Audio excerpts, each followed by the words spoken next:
I knew about her for 10 years before I ever said a word.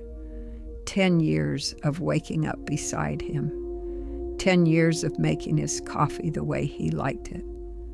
10 years of folding his shirts and asking about his day and pretending that my heart had not quietly broken into pieces so small I could not even find them anymore.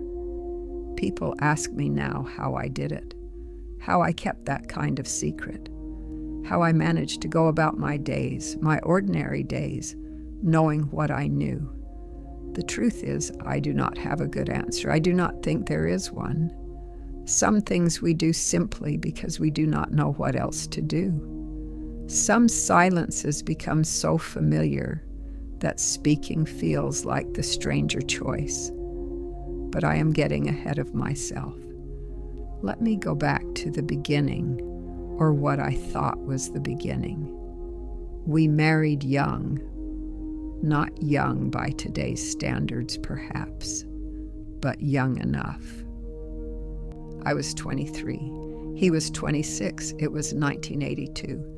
And the world felt full of promise in a way I am not sure it does anymore. We met at a church social. He was handsome in that quiet way some men are. Not showy, not loud, just steady, reliable. The kind of man my mother said made a good husband. And he was, for a long time. A good husband, I mean. We built a life together the way people did back then. We bought a small house on Maple Street with a mortgage that felt enormous at the time. We planted a garden in the backyard, tomatoes and green beans and zucchini that grew faster than we could eat it. We painted the kitchen yellow because I thought it would feel cheerful in the mornings. He built a deck one summer, board by board, while I brought him lemonade and told him he was doing a fine job. We had 2 children. Sarah came first in 1985, then Michael 2 years later. The house filled with noise and mess and the particular kind of exhaustion that comes with raising small people.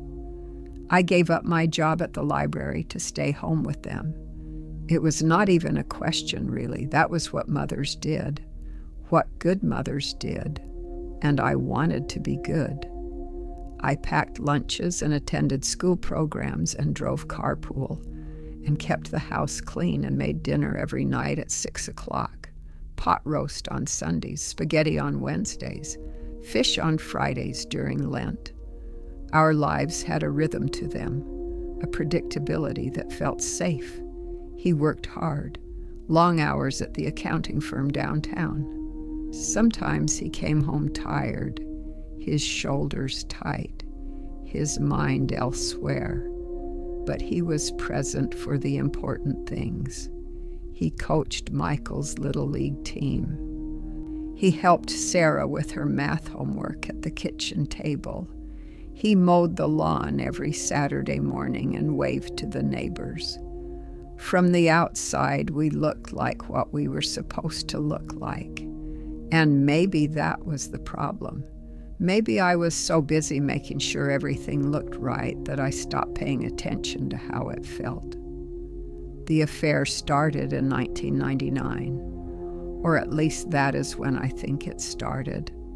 I did not know it then, of course. I did not know it for another 5 years. I remember that year clearly for other reasons. Sarah was 14 and pushing against every boundary we had ever set. Michael was 12 and quiet in that way that worried me, though I could not say why. My mother was diagnosed with breast cancer in the spring. She lived 3 hours away and I drove there every week, sometimes twice a week, to sit with her during treatments. Life felt heavier than usual, but not broken, not yet. He was working on a big project at the firm, something to do with mergers. He talked about it sometimes at dinner, though I confess I did not always follow the details. There was a woman on the team, Linda. He mentioned her casually.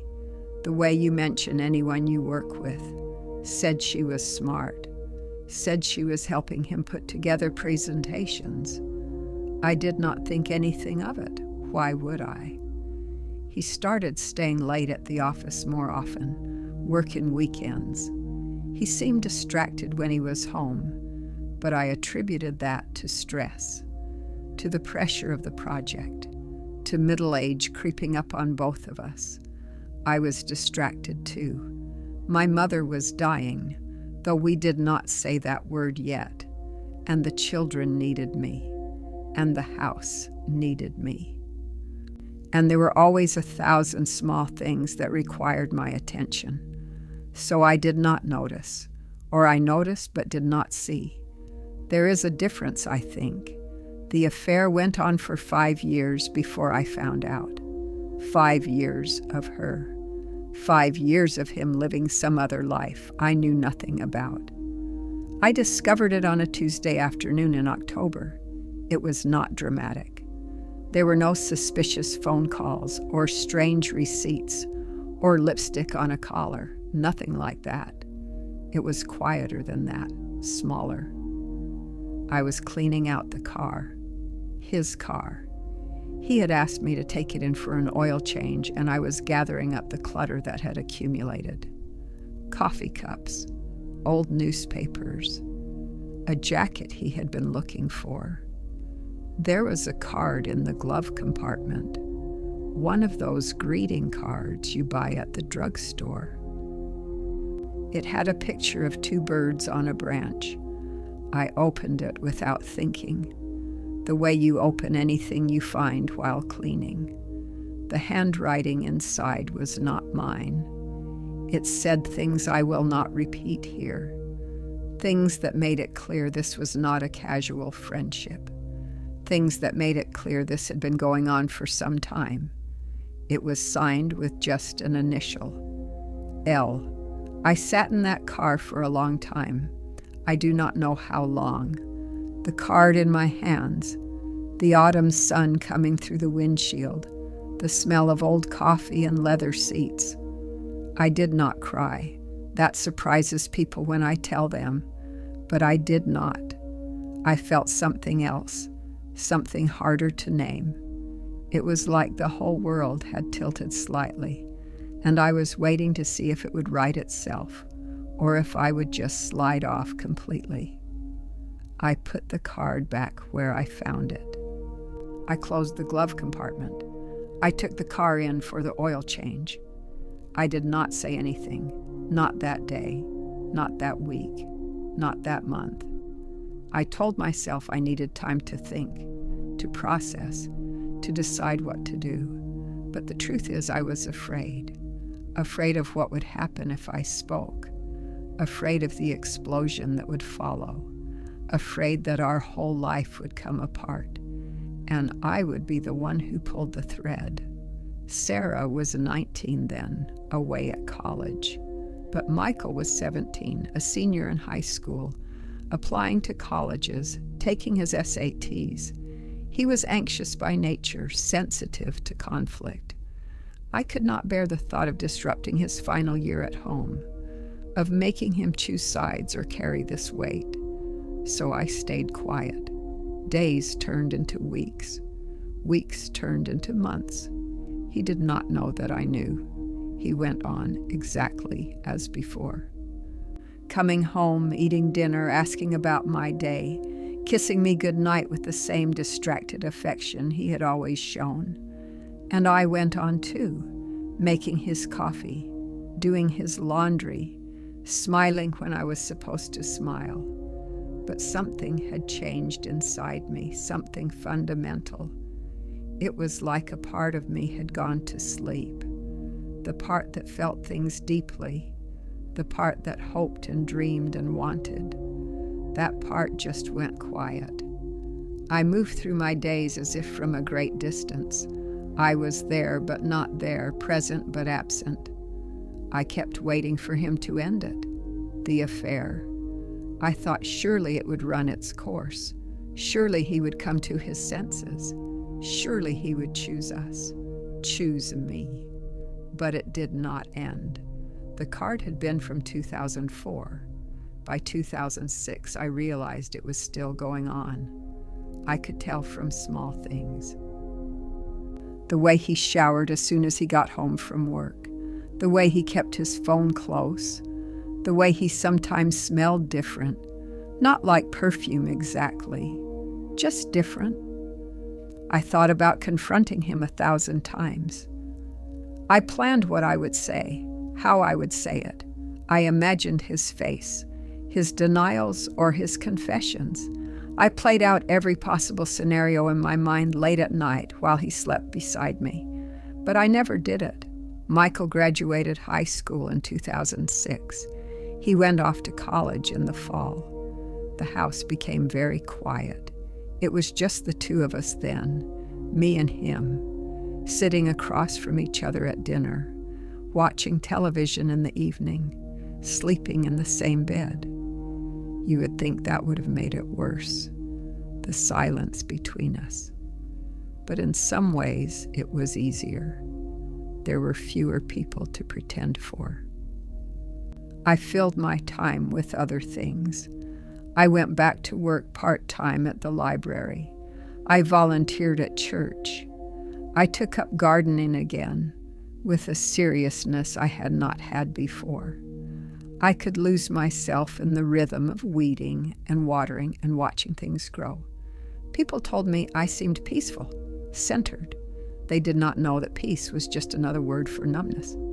The years passed, 2007, 2008, 2009. He was still seeing her. I was still saying nothing. I did not hate him. That is what people do not understand. I wanted to hate him.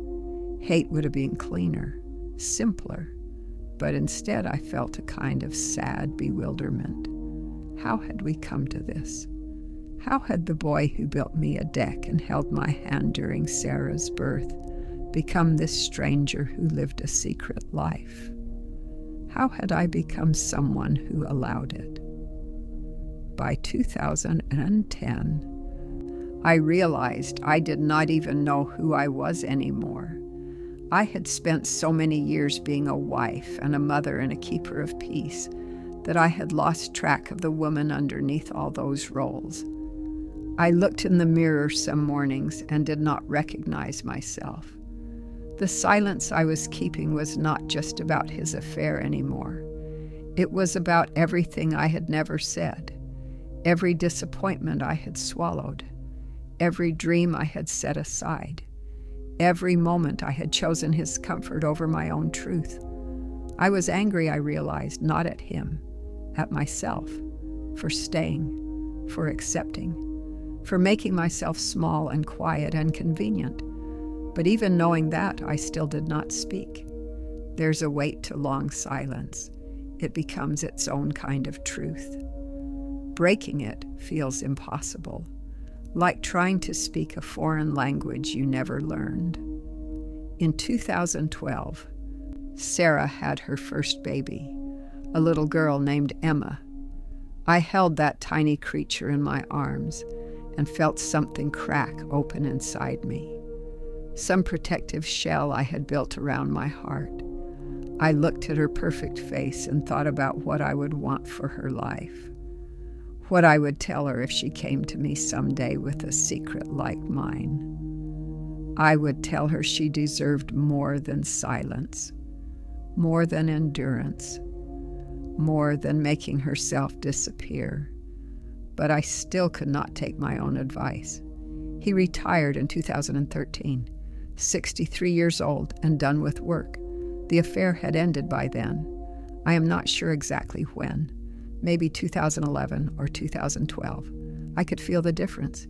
He was home more present, less distracted. I wondered sometimes if she had ended it or if he had. I wondered if she had ever loved him or if it had just been a diversion. I wondered if he had loved her. I did not ask. We settled into a new routine, a retirement routine.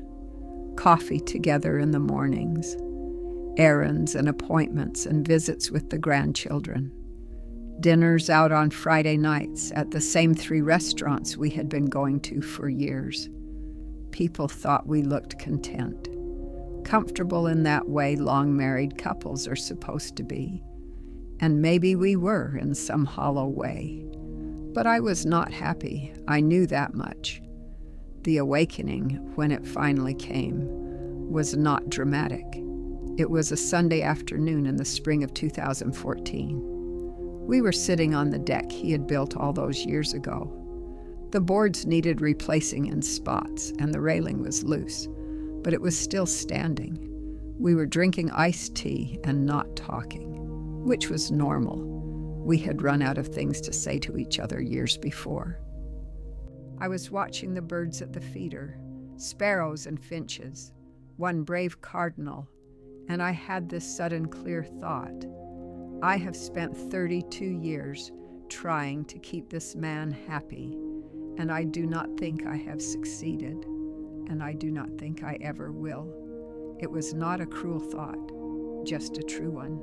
And on the heels of that thought came another. I do not even know what makes me happy anymore. I set down my glass. I looked at him, really looked at him, at the gray in his hair and the lines around his eyes and the way he held himself, shoulders slightly hunched. He was just a man, flawed and human and aging. Not a villain, not a hero. Just a man who had made choices I did not agree with, who had hurt me in ways he probably did not fully understand. And I was just a woman who had made her own choices to stay, to be silent, to sacrifice myself on the altar of keeping peace. Neither of us was blameless. Neither of us was beyond redemption. I opened my mouth. After 10 years of silence, I thought I might finally speak, might finally say the words that had been locked inside me. But what came out was different than what I expected. I said, "I want to learn to paint." He looked surprised. "Paint?" "Yes, watercolors maybe. I saw a class offered at the community center." He nodded slowly. "Okay, that sounds nice." It was not what I had meant to say. It was not the confrontation I had imagined for so long.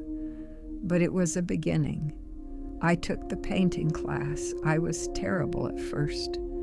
My trees looked like lumpy clouds and my skies were muddy, but I kept at it.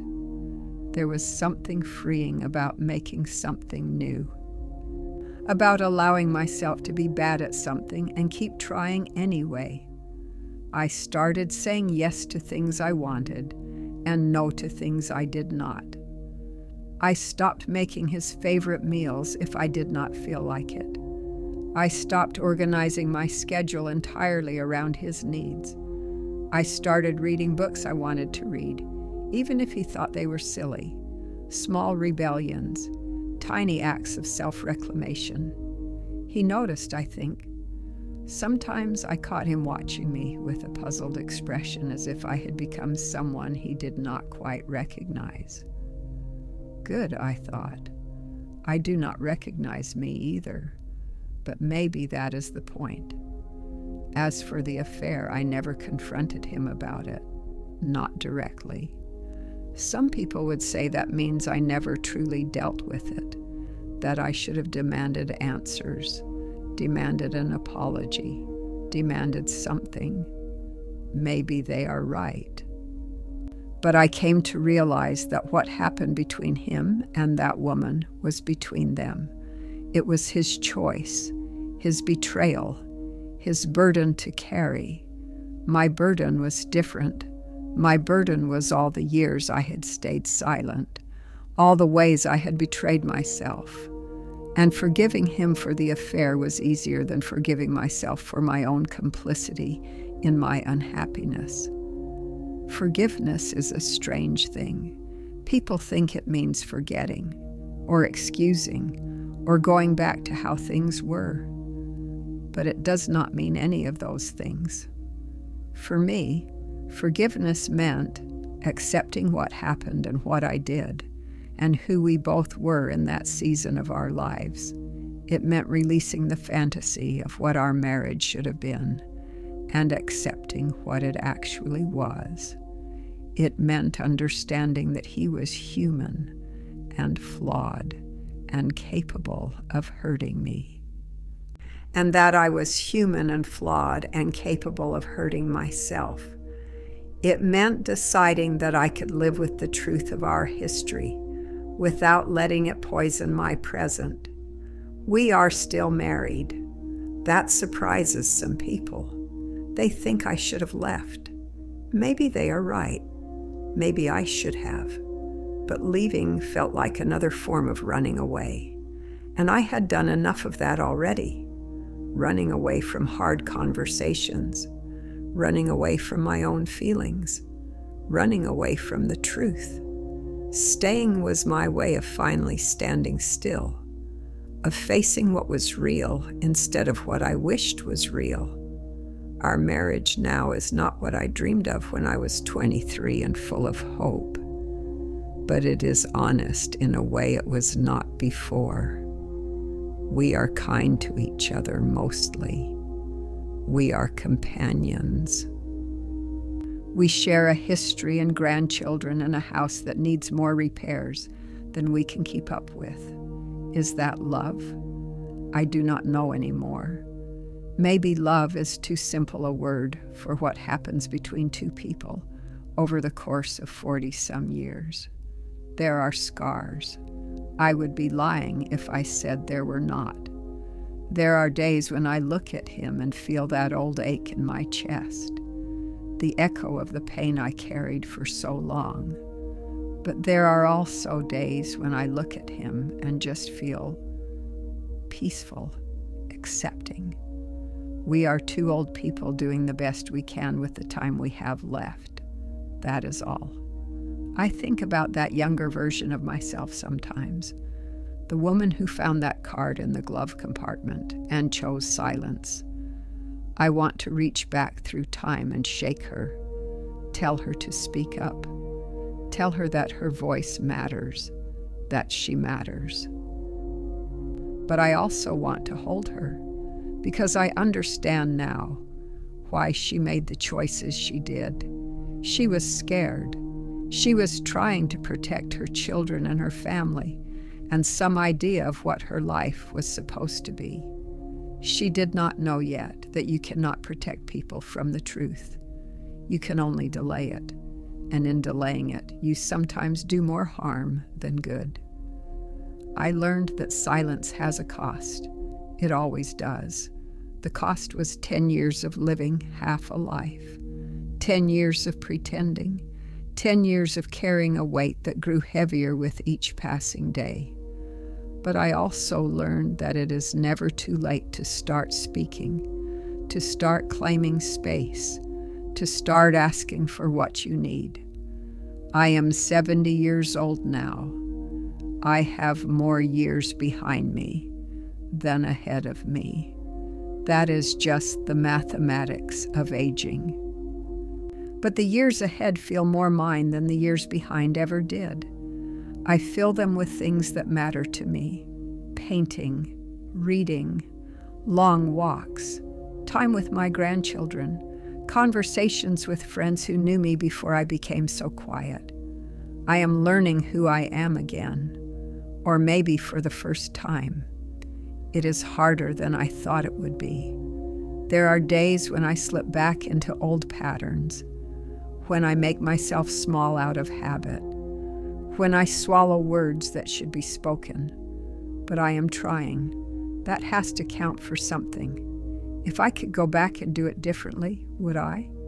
I do not know. Maybe, probably, but I cannot go back. None of us can. We can only go forward with whatever wisdom we have managed to gather along the way. My wisdom, such as it is this: silence is seductive. It feels like safety. It feels like the path of least resistance. It feels like love even, when you are protecting people you care about from difficult truths. that silence is also a slow erosion of self, of authenticity, of the connections that make life worth living. The things we do not say have as much power as the things we do, maybe more.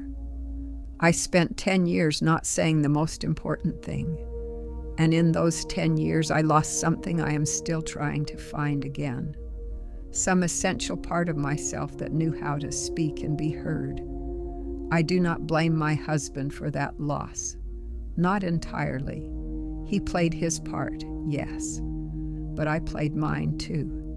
And that is perhaps the hardest truth of all, that we are complicit in our own unhappiness sometimes, that we choose silence when we could choose speech, that we sacrifice ourselves when no one asked us to. I think about the women who will hear this story, women my age or thereabouts, women who have carried their own secrets and silences, women who have stayed when they wanted to go or gone when they wanted to stay. I wonder what they will think, if they will judge me for staying, if they will understand why I did. I wonder if any of them are carrying something similar right now, some truth they have not spoken, some hurt they have not acknowledged. If you are, I want you to know this. Your silence will not protect you the way you think it will. It will not make the pain go away. It will not keep your family intact. It will not preserve the life you think you have. It will only make you disappear a little more each day, until one morning you wake up and do not recognize the woman in the mirror. And getting yourself back is so much harder than not losing yourself in the first place. I am not saying you should blow up your life. I am not saying you should do what I did not do. Every situation is different.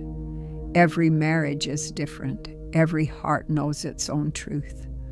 But I am saying that your voice matters, that you matter, that the truth you are carrying deserves to be spoken, even if only to yourself.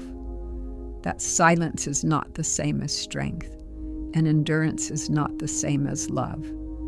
I am still learning these lessons, still figuring out how to be both truthful and kind, how to honor my needs without destroying everything around me, how to forgive without forgetting, how to stay without disappearing. It is slow work, unglamorous work, the kind that does not make for tidy endings or easy answers, but it is my work. And I am finally doing it. After 10 years of silence, I am learning to speak again, not loud, not all at once, but steadily, surely, one word at a time, one truth at a time, one day at a time. And maybe that is enough. Maybe that has to be enough.